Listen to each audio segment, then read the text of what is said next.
It was early April in Maplewood, Ohio, a small town cradled by cornfields, gently sloping hills, and streets lined with clapboard houses.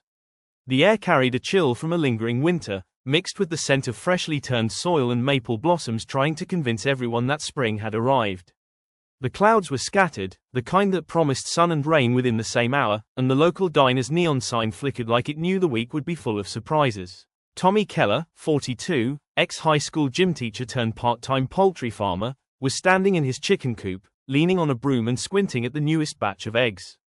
He had the slightly rumpled, everyman look, faded jeans, a flannel shirt layered over a t-shirt, and rubber boots that had seen more mud than laundry detergent could ever hope to conquer. His wife, Lisa, was outside hanging laundry, her scarf pulled tight around her neck as she debated the merits of letting the wind do the ironing. The co-op smelled faintly of hay, feathers, and the sweet tang of expectation. The hens clucked impatiently, crowding around Tommy's boots like miniature, judgmental cheerleaders. On this particular morning, one egg, slightly larger, speckled differently, had Tommy's attention. It wasn't just an egg. It was the literal and symbolic beginning of something. He didn't know what, but he knew it was going to be messy. There's a special kind of suspense in watching life start, especially when that life is tiny, feathered, and probably very opinionated. Tommy reached for the egg, cupping it gently in his hands. He rotated it slowly, inspecting the shell for cracks. There were none, not yet. But as he stepped back to admire his morning work, a slight tremor ran through the co-op. A chick, hidden inside the shell, nudged with the tiniest little peck, producing a sound barely audible but somehow monumental, the first crack. Across the street, Mr. Benson, the retired mail carrier, leaned over his white picket fence to wave. He was wearing a baseball cap tilted slightly to the side, overalls, and a smile that said he had seen many first cracks in his time. "That one's a fighter, Keller," he called, nodding toward the egg. Tommy laughed, setting the egg carefully on the straw bedding. The chick inside pushed, paused, wobbled, and then nudged again. The crack widened. A small fragment of shell fell off, and the chick's tiny beak poked through. Life is never neat. It's messy, loud, a little awkward, and sometimes it's literally stuck halfway through a shell. But isn't that the best part? The next 30 minutes were a comedy of errors. Tommy tried to take notes, realizing he had forgotten a pen. He stepped on a stray straw, slipping slightly, and knocked over a small bucket of feed. The hens scattered like confetti, clucking indignantly. Outside, Lisa stifled a laugh while holding a dripping sheet in place. Finally, with a combination of luck and determination, the chick emerged, wet, wobbly, and blinking at the world like it had just been handed a free trial of life. Tommy, forgetting all caution, let out a triumphant whoop. The chick wobbled into the straw, fell over once, and then flopped into a soft roll, a perfect display of newborn slapstick. Sometimes, winning the race means just staying upright.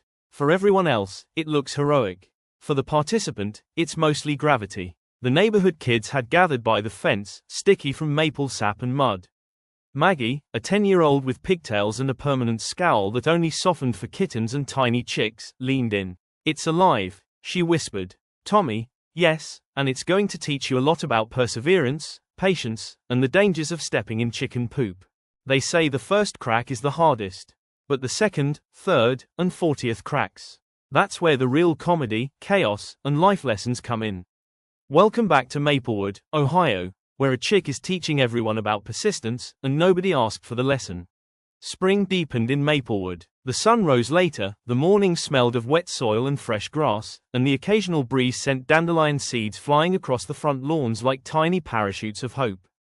The streets were alive. Pickup trucks rumbled past with soccer nets in their beds, mail carriers like Mr. Benson tipped their caps at neighbors, and kids rode bikes that squeaked ominously, half rusty, half pride. Tommy Keller had become the unofficial community chick curator.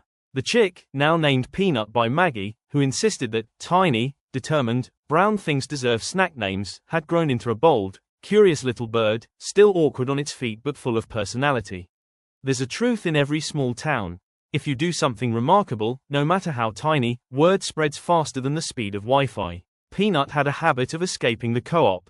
Each morning, Tommy would discover it wandering through his wife Lisa's tulip beds, narrowly avoiding the garden gnome, or attempting to peck at the neighborhood cat, Mr. Whiskers, who regarded Peanut as a mobile nuisance. This particular Tuesday, a mild drizzle soaked the pavement, making the roads glisten like liquid silver.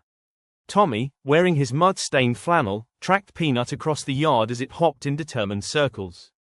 Maggie and a few other children had joined him, boots squelching in puddles, umbrellas half collapsed, laughter spilling in the cold air. Maggie, it's like the egg wasn't ready for the world, but now it's running it. Tommy, careful, running it can include stepping on toes and flower beds. As Peanut clumsily approached a wooden fence, it slipped, rolled in the mud, and flopped upside down. Maggie gasped. Tommy chuckled, carefully scooping up the muddy little fighter. If the first crack taught patience, this tumble taught humility. Life doesn't just break you and leave you lying there. It teaches you to get back up, muddy and confused, and try again. By noon, the Maplewood community had gathered at Tommy's backyard for an impromptu peanut parade. A local reporter from the town paper, Jessica Hartley, was taking photos. Neighbors brought snacks. Lisa had baked cookies shaped like eggs, Mr. Benson supplied lemonade, and kids brought signs saying, "Go Peanut," and "Chick Power." The parade was less organized than a grocery store on Black Friday. Peanut strutted, slipped, and hopped, while children squealed, adults cheered, and Tommy documented it all, laughing through every chaotic moment. Sometimes, life's victories are messy, awkward, and full of feathers. And if you're paying attention, they're also ridiculously inspiring. During the event, a local high school art teacher, Carmen Diaz, noticed Peanut's determined wobbles. Inspired, she brought a canvas and began painting the little chick mid-leap, capturing the absurd bravery of the moment. Art, comedy, and small-town life collide when the subject of your painting has wings but no idea how to use them. And that's where symbolism sneaks in, because maybe we're all Peanut, flopping around, trying to break through life's shell. By evening, the rain had slowed to a gentle mist. Peanut rested in the coop, still a little dirty, feathers puffed up like a small, brown trophy. Tommy leaned against the wooden fence, sipping hot chocolate from a chipped mug, while Lisa hung the last laundry as twilight fell. Peanut wasn't perfect, wobbly, muddy, and sometimes downright stubborn. But it broke through, anyway. That's the lesson in every broken shell, spilled coffee, failed project, or awkward first step. You can emerge, shaky, messy, and not yet graceful, and still be remarkable. Maggie, exhausted from cheering, rested her head on Tommy's shoulder. Maggie, do you think Peanut knows it's special? Tommy, doesn't matter if it knows.